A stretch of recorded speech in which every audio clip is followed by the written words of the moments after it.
What's good, everybody? Welcome into Early Edge Live in our Week 2 NFL Props Special. Oh, my goodness. We have come out firing in the first week. We are so excited every single afternoon, except for Saturday. We will have a live show just for you. If you tuned in last night to our Thursday night episode, you hit Washington on the money line. Our guy M Squared had the rushing prop on Daniel Jones and a cash in the first quarter. It was so great. So a lot to get to today. I want you all to smash that like button. If we get to 100 likes, we're going to give it out a year-long sub and change the life and welcome another person to the SportsLine family. But we got a lot of props to get to. As always, we are completely interactive. If you have a question,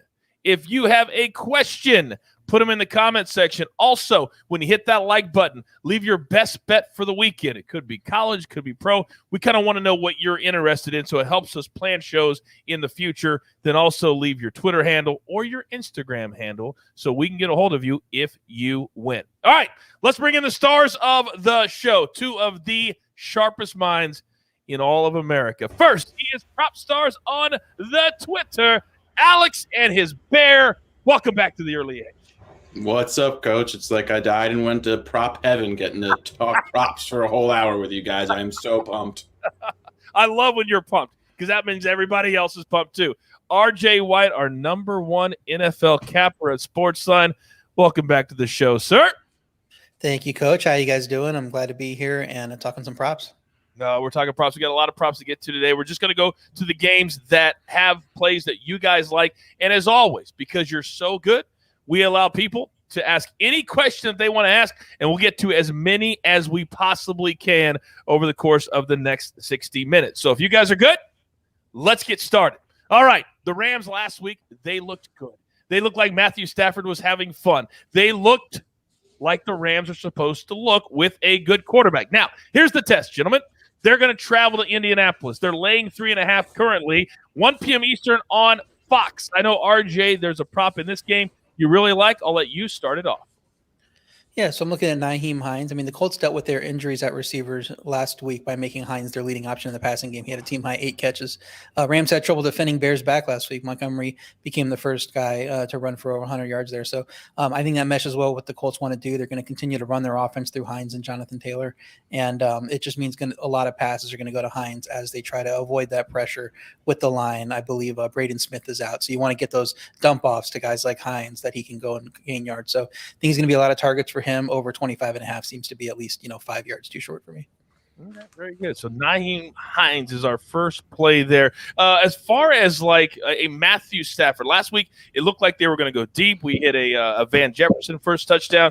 For people who may want to play a quarterback prop, at least on Matthew Stafford, do you like those this week, guys? Either one of you can jump in.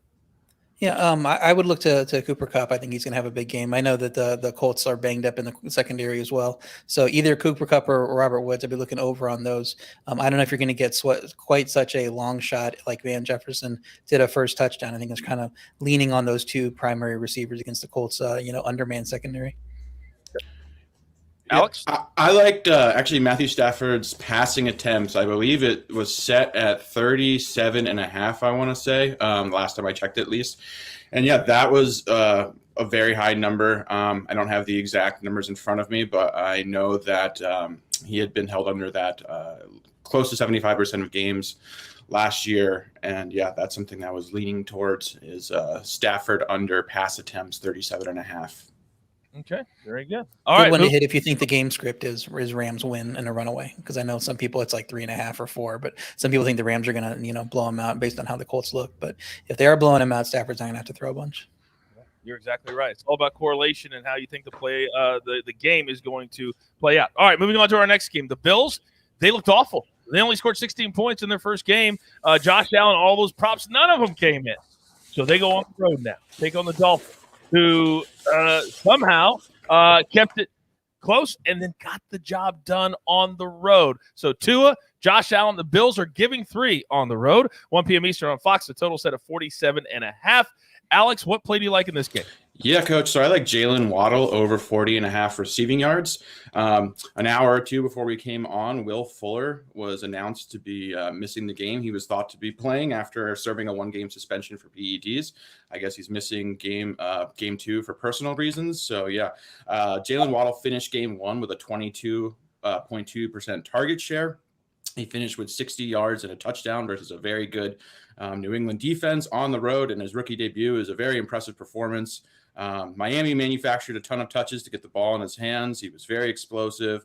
I believe Preston Williams is also questionable. So I think it's going to be some combination of Waddle, Devontae Parker, and Albert Wilson in 3 receiver sets. And yeah, I was very impressed by the rookie in his debut. I think he's going to easily go over 40.5 receiving yards. Let me ask them real quick. So because of that news, it reacted. You got it in at 40.5. You were smart to get ahead of the number because we didn't know what's happened with Will Fuller. It's up to 46.5 at Caesars right now. You still like it at that number, or are you? I do still like that for. Yeah, I'd go. I haven't projected up to 55 yards, so yeah, I'd still go over at 46.5 as well. And it's going to keep going up, so lock it in. Yeah. Yeah, that's what I was going to say, RJ. Yeah, listen to RJ. Lock that stuff in, especially when these numbers start to go. They go quick. We saw it last night with Daniel Jones. It started at 20.5 in the morning, and by the time the show came off, what was it at, Alex? 24, 25 last night. Of course, he smashed it going over 80 yards, but you get our point at home.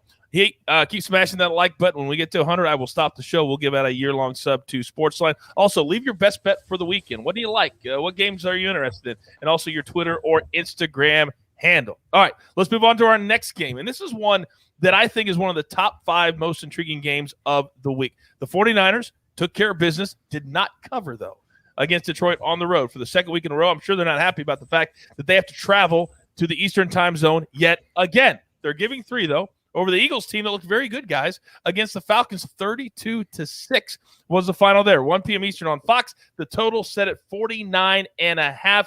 And RJ, you got your focus on the Eagles quarterback. Yeah, San Francisco, second straight road game, but they've smashed in that spot the last couple of years, so I'm not worried about that having to play there. I think it's a good time to fade Jalen Hurts. Coming off a great game, everybody thought he looked way better than anybody thought he would, and I think he is a pretty solid quarterback. I was giving him away as a long shot MVP pick, but that was against a terrible defense. This is a good time to fade him. Coming off that great game, he's going to find it much tougher sledding against a 49ers defense that largely contained the Lions until they took their foot off the gas in the fourth quarter. This is projected to be a closer game. I expect a full 60 minutes from San Francisco's D. I think Hurts struggles to top 220 pass yards. I sent this in at under 231.5 passing yards, knowing that by the time we were out here on the air, it was going to be higher because people are going to, smash that over on Hurts with how he looked. And it's up to 236.5 now. So this is one, don't get it in now. I think it's going to keep inflating a little bit. You want to get it in closer to game time, and you might be able to get a number closer to 240. And I would take the under on that. Okay, very good. So wait on that one. All right, very good. We do have our first question from the comment section. Eric Brown wants to know, and last night, Alex, you had a receiving and rushing prop, so I'll go to you on this one. Chase Edmonds over 72.5 combined receiving and rushing yards. What does your gut tell you about that one? Is probably spot on. Chase Edmonds looked really good in week 1. I was, encouraged by his usage. He gets touches in the run game and the pass game. So, yeah, I personally think that's an accurate number. I don't have a lean one way or the other. Okay. All right, very good. All right, back to our board today. Let's move on now. Texans and the Browns. This is another very, very intriguing matchup. Texans beat Jacksonville, looked good on the road. Browns should have beaten the Kansas City Chiefs, and in the second half was awful. We'll see how they respond, but they're laying a big number. 12.5 is now up to 13. The total at 48. This is a 1 p.m. Eastern start on CBS in the family. Alex, you have 2 plays in this game that you really like. I do. I love 2 plays in this game, Coach. First one being Baker Mayfield under 34.5 passing attempts. For starters, Baker finished with 28 passing attempts in his week 1 versus Kansas City. Mayfield averaged 30 attempts per game in 2020. He was held under in 12 of 16 regular season games last season. That's a 75% hit rate. The Browns won 11 games last year. Of those 11 games, Baker averaged 27 passing attempts per game and was held under this total in 10 of 11 games, which is very encouraging to me considering the Browns are nearly 2 touchdown favorites. Baker just does not throw a lot when the Browns win. They ran the ball 30.4 times per game last season, which is the 5th most rushing attempts in the NFL. The Browns have a run-first offense. They like to pound the rock with Nick Chubb, Kareem Hunt. They just don't require Baker to have to throw a lot.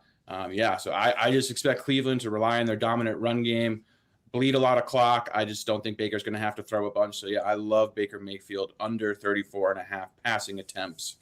Sticking in that game, the other prop I really like is Mark Ingram over 9.5 carries. Last week, Mark Ingram handled 26 carries against the Jaguars. Pretty impressive. 32-year-old coming out, getting that sort of workload. The Texans ran the ball a whopping 41 times in week 1. The Texans only have 5 receivers on their entire roster. They just don't have the personnel to really run a high-volume passing offense. I think they're going to run a lot, even in negative game scripts. The offensive philosophy for the Texans is to grind the clock and play in slower paced games, which is what the Browns are obviously going to be doing on the opposite side. I went back and watched this game, and despite Ingram having a 3.3 yard per carry average, he actually looked like he still had some juice left. A lot of the carries were coming against stacked boxes that were in obvious running situations. And I was researching further. I learned that the Texans head coach, David Culley, was the assistant head coach in Baltimore for 2 seasons while Ingram was there. And the two of them seemed to have just like a great rapport and a great relationship. I saw a quote where Culley referred to Ingram as an extension of himself. Oh, that classic quote. He's an extension of the coach. He's an extension, right? Go ahead, Alex. Go ahead. Oh, yeah. I was just going to say the bottom line. I think Ingram looked good, and I think he's a lock to get at least 10 carries.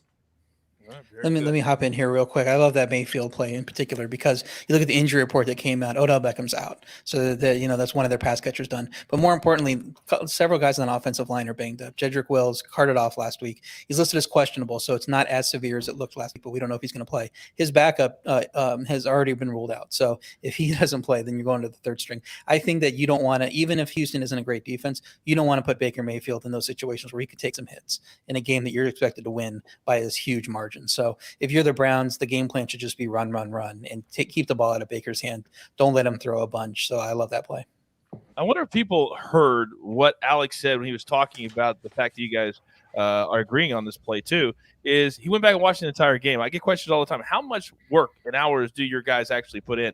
More than you could ever possibly imagine. This is a full-time job for our guys, and we do it for all of you at home. Okay, let's get to that 100 likes. Keep smashing that like button. We certainly do appreciate it. Leave your best bet. A lot of different games that you guys are interested in today and this weekend that we'll be talking about over the shows over the weekend too. All right, let's move on to another very intriguing game this week. The Raiders coming off a really good late game win over the Ravens at home. Now they travel on the road to a team in the Steelers laying 6, who went on the road and won at Buffalo a week ago. So the over-under is 47. This is also a 1 o'clock game on CBS. RJ, I'll start with you, and then Alex, you just piggyback. You guys like the same play in this one. RJ, go ahead.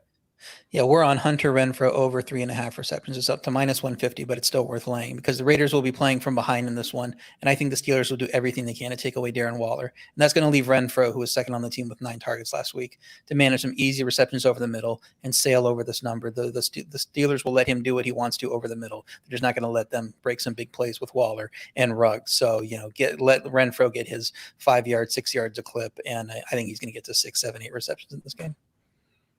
Yeah, I agree with everything RJ said. I was super excited when I saw him on this play as well. It was a great boost to me. I love this play. Since being drafted in the 4th round, Renfrow has become a great security blanket for David Carr. RJ mentioned the 6 catches on 9 targets. Pittsburgh's defense loves to blitz. I think they finished last year 3rd in blitzing. The Steelers' front 7 was in Josh Allen's face all week in week 1. And I think he only mustered 1 completion over 20 yards throughout the game, despite throwing 51 passes.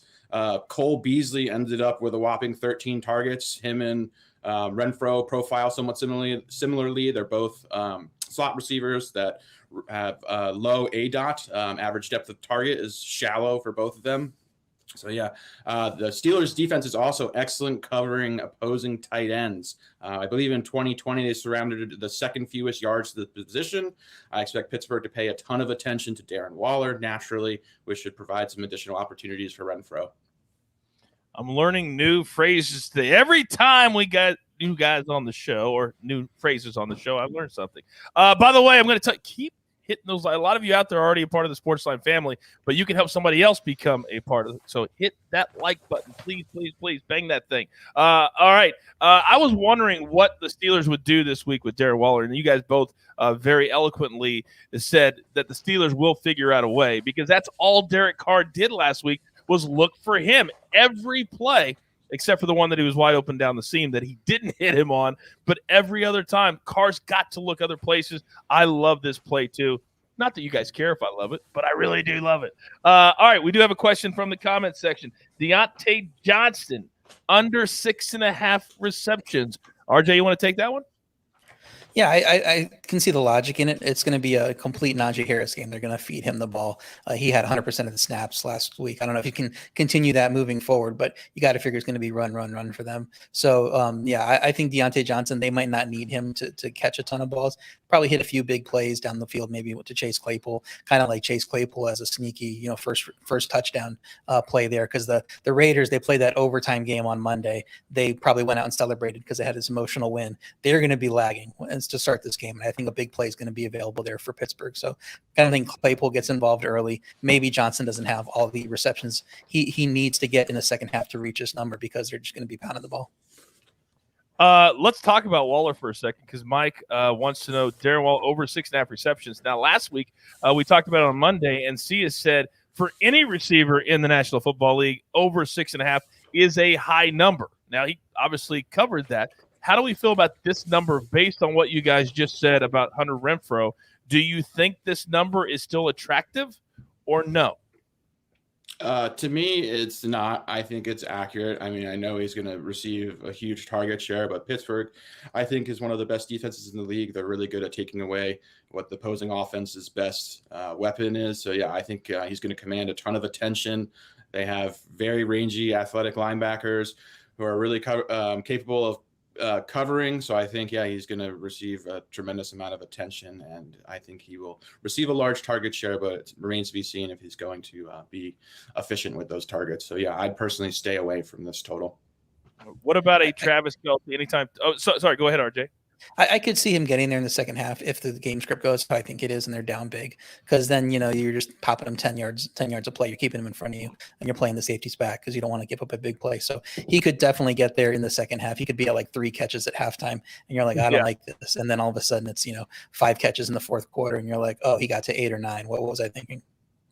I personally think. Sorry, I didn't mean to jump in. No. I think the game's actually going to be competitive. Personally, I agree with the logic. If Pittsburgh were to go up big, that Waller could, they're playing prevent defense and just, keeping everything in front of them. But I think the game is going to be competitive. So, that's why I would personally stay away from Waller. No chance. Do I smell a SportsLine showdown bet? I don't know. I feel like I do. I'll take the 5.5, RJ. RJ? You can have it. Boom! We got a SportsLine. Jeweler, do we have a sounder for that? And boom goes the dynamite. We'll take it. Little weak, but we'll take it. All right. $100 between Alex and RJ. Alex has the Steelers minus 5.5. Or sorry, the Raiders plus 5.5. RJ's taking the Steelers minus 5.5. And people ask us all the time, do you guys really pay each other? Best believe we bet every pick and we pay each other. There is no betting on this show that doesn't get paid. Best believe that. Unless you're Matt Severance. Well, that's true. Unless you're the lady killer who doesn't even know what Venmo is. And I'm not kidding. He doesn't even know what Venmo is. He refuses to get Venmo. All right, let's move on. Patriots at the Jets. Patriots giving 6. Couple of rookie quarterbacks here. Mac Jones on one side, Zach Wilson on the other. The total of 43. Also a 1:00 game on CBS. RJ, what do you like in this game? Yeah, so the Patriots are big favorites. You would think that that's good for the game script for Damien Harris to go over his rushing total. I actually have him under at 73.5 rushing yards. Pretty high number to me. There's been some speculation that his fumble last week put him in the doghouse. It's entirely possible he's not even the lead back for this game. We could get into this game and he might get 7 or 8 carries and we just don't know it. So I expect the Pats to put the game in the hands of Mac Jones here against the Jets pass defense that did not look great last week. And if they're holding a late lead, they may turn to another back to hold on to the ball. So I'm not sure that Harris is going to get the volume in the second half that he needs. I'm not even sure he starts the game as the running back. So 73.5 is an aggressive number for me. I go under. Wow. Do you like that? Go ahead, Alex. Yeah. Yeah, I have a play that I like that correlates to that. I gave this out on Twitter, but I think the number is still somewhat low and obtainable, but it's James White over 24.5 receiving yards. I think White looked excellent in week 1 against Miami. He had 6 catches for 42 yards. His 7 targets were the second most on the Patriots, tied with Nelson Aguilar. It was rumored all offseason that White had become Mac Jones' security blanket and his favorite target, and that certainly looked to be the case in week 1. Last year, despite not looking himself, he still averaged a respectable 27 receiving yards per game in 2020, and that was with Cam Newton being mostly terrible under center. I believe Cam was dead last in passing yards per game. I also read a quote from New England running back coach Ivan Fears, who said that after week 1, he never thought James White dropped off. Fears was then asked about his play. I think last year we couldn't take advantage of him, Fears added. This guy, Mac, has the chance to take advantage of James, and it'll be a good thing for James. Utilize the things that he does well. Quite the subtle dig at Cam there. Also, RJ mentioned Harris fumbled. Rondamore Stevenson also had a crucial fumble. So, I think James White is going to have a vintage James White season. And, I like his receiving total a lot this week. Yeah, it certainly feels that way, doesn't it? All right, several questions from the comment section, guys. We're going to get to several of those right now. Let's start with Drew wants to know about Jonathan Taylor over 79.5. I believe receiving yards, receiving and rushing. Rushing and receiving? Yeah. Either one can take that. Yeah, I mean, I mentioned I like Hines. I think they run the offense through the running backs. They showed that last week. They're going to do that this week against a Rams front that had trouble with the run last week, to be honest. So, losing Brockers is a big deal for them. So I could see it happening. They're not going to want to let the Rams tee off on Wentz. So as long as they're not down big, like at halftime, you got to figure that they're going to keep going to Taylor here. So I think that he hits this number. Okay, very good. Yeah, I agree with RJ. David Montgomery looked good in week 1 versus the Rams. The rush defense looked a little bit soft to me. I think they're going to feed him a lot as well, and I like him to go over. All right, very good. I like that a lot. Keep hitting that like button. We haven't got to 100 yet. We have well over 100 watching. We've gotten to 500, 700 on Monday and Thursday. If everybody hits the like button, then somebody can receive a year-long sub. We want as many people as possible to win together and utilize SportsLine. Okay. I want to go to a couple of props because I've seen guys mention CeeDee Lamb, and I've been seeing a lot on Dak Prescott, who went over 400 yards in week 1. How do we feel about, and I know Jeweler's looking them up right now, CeeDee Lamb this week and Dak Prescott as far as looking at Dak's yardage or CeeDee Lamb's catches? I believe last week CeeDee was around 5. Alex, what do you like on those two guys this week? Over. I lean both over on both Dak's yards and CeeDee's yards. I'm expecting Dallas to just spread out the offense, have Dak throw a lot. He looked phenomenal in week 1. Didn't look rusty whatsoever when he was dropping back and they were passing. They were super effective. They moved the ball a ton on the reigning Super Bowl champions. I think they should stick to what they were great at. And, if I were the Cowboys, I'd be just having Dak throw 50 times a game. Real quick, RJ, I want you to comment on this. I'm just looking at the numbers right now. Over 1.5 touchdowns, minus 200. His yardage is over 306.5. So it's an aggressive number. Alex likes it. Do you like it, RJ?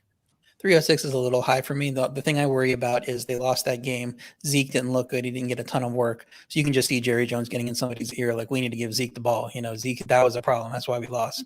So I can see this scenario where in the first half, they're just handing it to Zeke, and we're wondering why they're not taking the top off of this defense. And they may need to. I mean, they're down, their right tackle. So they don't want to put Dak in too many, spots where he can get rushed by guys like Bosa and, these top pass rushers.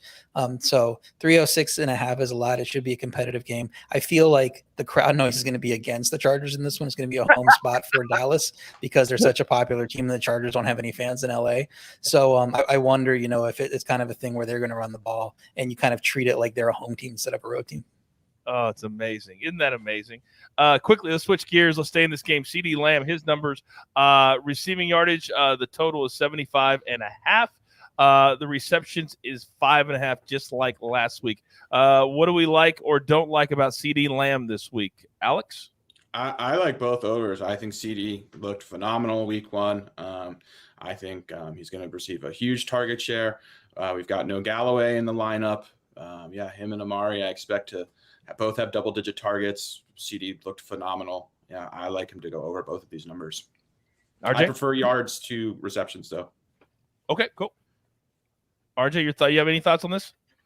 Yeah, with Gallup hurt, it's kind of it should be the CD and Cooper show. I think Cooper's a little more reliable. It seems like Dak, relied on him, especially early in that game more. And then Lamb kind of had his drops, but he got it under control, in the second half. So I think Lamb's good. I think you're probably going to get a little more upside with the Cooper numbers than you will the Lamb numbers. So I'm definitely not looking to play under a Lamb. I just kind of look more toward Cooper as a bigger smash spot. And then maybe if you want to get a little bit crazy, go with first touchdown on Ced Wilson as replacing Gallup as a deep threat guy. He might be able to hit a shot, early, and you're cashing a big number because it's Cedric Wilson. Nobody really knows or cares about him. You probably find him deeper on the odds board there, and that has a better chance of paying out than what the odds would suggest.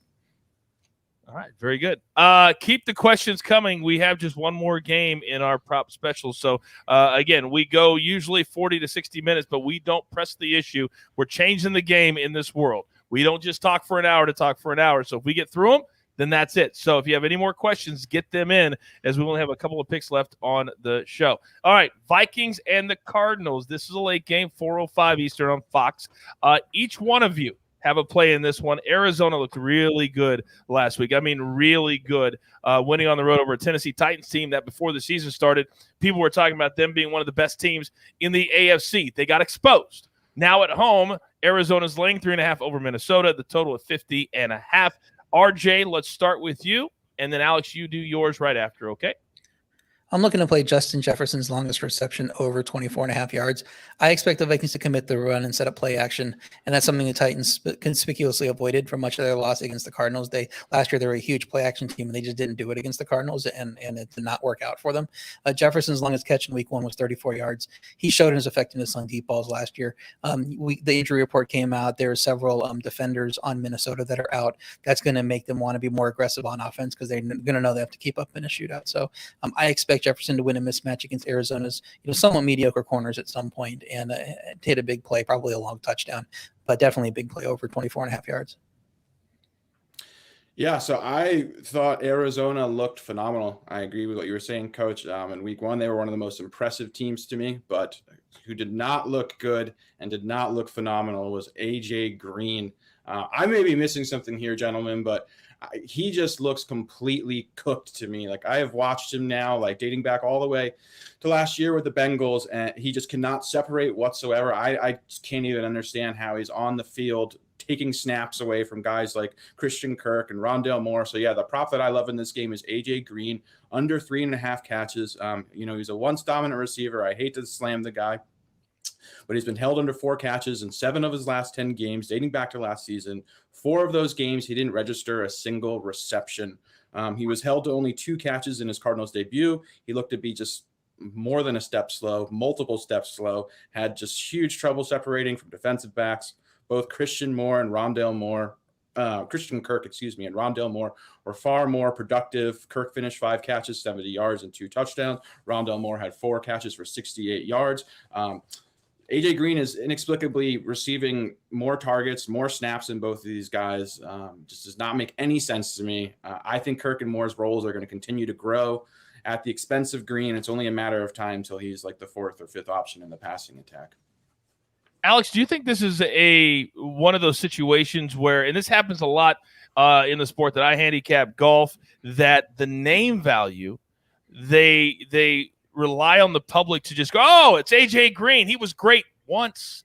And so let's just sail over. Is this one of those situations, do you think? Yeah, it has to be, Coach. I mean, nothing else really makes sense. The guy was at one point a top 5 receiver in the NFL. He was phenomenal. But yeah, just watching him play now, he's just a shell of his former self. Cannot separate whatsoever. Even in his prime, he didn't, win via separation and speed. But yeah, it's tough to watch right now. Okay. A couple of questions in the comment section as we get closer to the end of the show. Let's go back to Waddle for a second. We talked about, and I can't remember if you hit on this, so I want to ask Joseph, wants to know Waddle over 3.5 receptions. We already have him with his yardage total, but do we like this number as well, guys? I love this number. Yeah, I think Waddle's going to have a huge role. They're going to manufacture plays for him in the offense. They're going to get him the ball as much as they can, as close to the line of scrimmage as they can. So, yeah, I like over 3.5 catches as well as his yardage. Very good. The Saints. Some people said, hey, they're going to be the big surprise of the year. RJ said not so fast. So, RJ, what about Jameis Winston over, I believe it's 31.5 attempts. I think I have that number right. 31. Let's double check that. 31.5. Is that right? Okay. Yeah. Cool. Yeah, I would go under that. I don't think that they're going to want him to throw a ton in this game. They have injury issues on the offensive line. They have injury issues all over the defense. They're not going to want to air the ball out thinking that they can win a shootout in this one. So I don't think he's going to throw a ton of passes. I think Carolina's going to want to play some ball control, and they'll be able to do it against that banged up, the defensive front for New Orleans. So you're going to see less plays for the Saints, I think. And Jameis, his numbers are going to be inflated coming off that game last week where he had those 5 touchdowns. They blew out the Packers. So I'd be looking to under on that number. Yeah, I agree with RJ. I think he finished with only 18 attempts. I know he was super productive and effective and efficient, with 5 touchdown passes. But yeah, I like the under as well. I think the Saints are going to lean on their run game. I was very impressed with the zone blocking scheme they use. It looked like one of the best run blocking lines in the league. I love Tony Jones Jr. He is one of my favorite, kind of lesser known stories. I think he's going to flirt with double-digit carries, obviously, of Kamara. So yeah, I like the under as well. And the one thing you got to think about with Winston, and in particular, comparing him to other quarterbacks' passing attempts numbers, is he's always going to give up some snaps to Taysom Hill in every game. They love to throw those packages in there. So if this was another quarterback worth 31.5 on a different team, and it was the same situation, he had a little bit better chance getting over because you're just going to cede a few snaps to Taysom Hill under center every game for this team. We have a question from Al Ward, and let's go back to the Raiders-Steelers game for a second. We talked about the Raiders side because of the Renfro prop, but on the other side, what about Big Ben under his yardage of 268.5? And if the game goes as you guys think it will go, I'm assuming you would lean under here. Yeah, I'm on the under. I think he could hit a big play early, but after that, it's the Najee Harris show. The offense didn't really look great against Buffalo. I know they won in an upset fashion, but I don't trust Ben this season to put up huge numbers. And so anytime you can get a decently big number on his passing yardage, even against a bad defense that I think is going to be hung over like the Raiders, I don't think he's going to have to throw it a ton. They drafted Harris for a reason. They want to run the ball. They want to take some of the pressure off Ben. So I'd be looking under here. I mean, it's inflated a little bit. It looks like it's 271.5 right now on its Caesars. And it might go up a little bit more. So maybe wait to play it and then and take it a little bit closer to game time at under 274 or whatever the number ends up being. Okay. Go ahead, Alex. Yeah, RJ and I have different takes on this game. I actually think that the Steelers are going to have trouble running the ball against the Raiders. I thought their offensive line was just dismal in week 1. Najee Harris has had zero room to work with. One of the worst run blocking lines that I saw in week 1. I think they're going to struggle running the ball against the Raiders. I think the Raiders have an underrated front 7. I was actually impressed outside of the 35-yard run that they gave to Tyson Williams in week 1 versus Baltimore. They actually limited the backs to, I think, under 3 yards per carry. So I think that Big Ben is going to have to throw to win the game. So I would actually look over. Okay. And I think we already hit on this, but I want to make sure we get to everybody. Cody wants to know, do we like the Harris rushing props against the Jets? Stevenson fumbled in the opener. We talked about White a little bit as far as his receiving, but what about Harris props rushing? Harris is one of my plays for under. Like, I just think he fumbled too, and there's some talk that he might be in the doghouse as well. You might for a little punt DFS play, if you play DFS, might look at JJ Taylor, see if JJ Taylor is active on game day, because I think he could come in and get some work. He looked great in the preseason, and if they don't trust Harris, that guy could be the guy that could be seeing some carries at the end of the game, or just feeding it to James White and knowing that he doesn't drop the ball. Okay, very good, Alex. Yeah, I totally agree with RJ. Fumbling is like a one-way ticket to Bill Belichick's doghouse, and I think he's one of the least forgiving coaches when you have ball security issues. So, yeah, I would be concerned as a Damien Harris owner in fantasy right now, and, yeah, I think his number's inflated. I love this play that RJ's on as well, so I'd be under.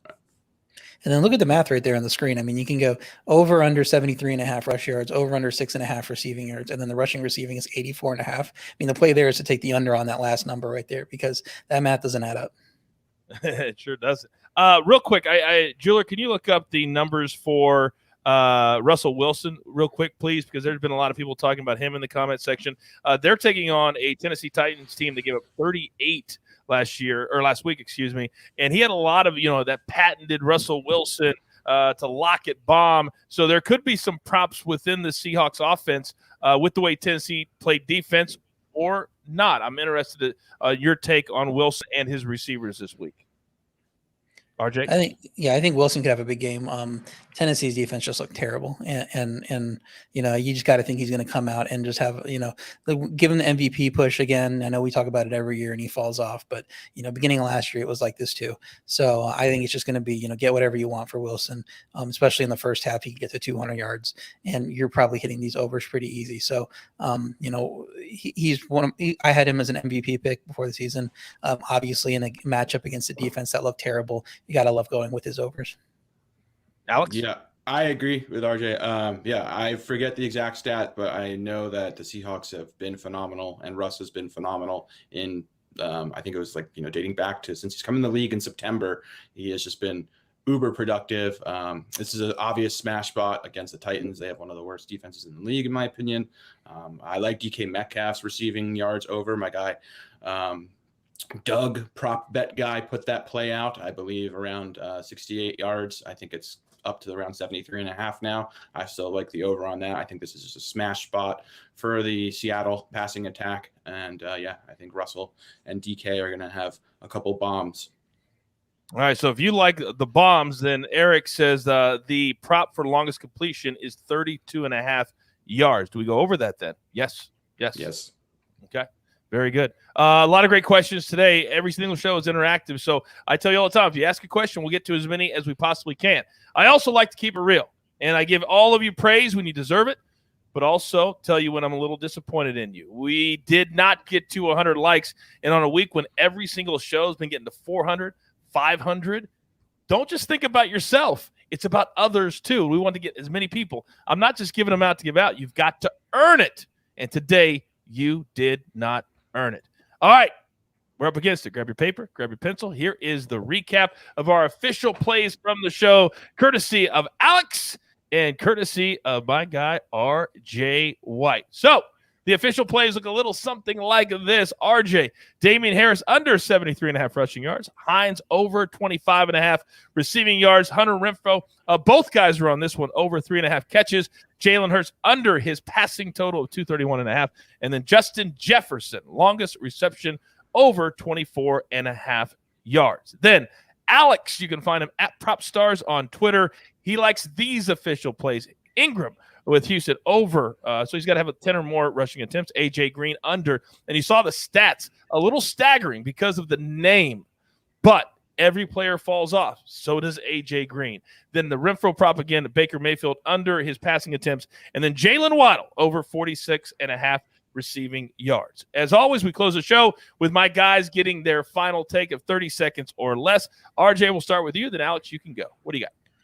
Week 2 is great because it's overreaction week in the NFL. So you can see these spreads move a big deal. You probably see these props and numbers move a big deal just based on this one game of data, and that's not going to be the case for some of these teams moving forward. So kind of be careful about what you saw in week 1 because it's not necessarily going to be the case what you see week 2 through 18.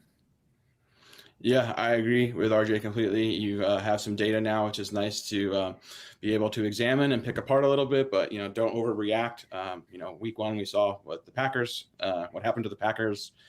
A lot of crazy things can happen. That's why you listen to the experts. That's why my guys put in the work, and we do these shows every single day and every single week because we do it for you. We could do it for ourselves, and that'd be fun. But it'd be a lot more fun when we all win together. Now, I believe we just hit 100 likes. And even though I don't want to do it, I'm going to do it because I'm a man of my word. And I want you all to be men and women of your word. So our winner today, we just passed 100 likes, is Joseph Burrows. And his best bet that he likes, Matt Gay over 2.5 extra points. So many different ways to bet in the NFL. Joseph, the jeweler, will reach out to you on social media and give you all the details. But welcome to the SportsLine family. All right, don't forget a mega-sized early edge in the morning as AB and the guys get you set for the full day of college football. And then on Sunday, I will be live in Hammond, Indiana from the Caesar Sportsbook Sunday and Monday. But remember, on Sunday, 3 different shows. 10 a.m. Eastern time, noon to 1 Eastern time, and then 7 to 8:15 Sunday night as we lead into Sunday Night Football. And we give out plays on every single show, so you don't want to miss it. Follow our YouTube page, turn on the notifications so you don't miss 1 second of our content. All right? There's only one thing left to do, and you know what that is. You've got your marching orders. Let's take all of these tickets straight to the pay window. For my guys, Alex, RJ, and the jeweler, and our entire team here at the Early Edge, thanks for rolling with us. I am the coach. Good luck, and we'll see you on Sunday. Take care. Do you want best bets in your feed every single day? All you have to do is hit that subscribe button to stay up to date with all things Early Edge.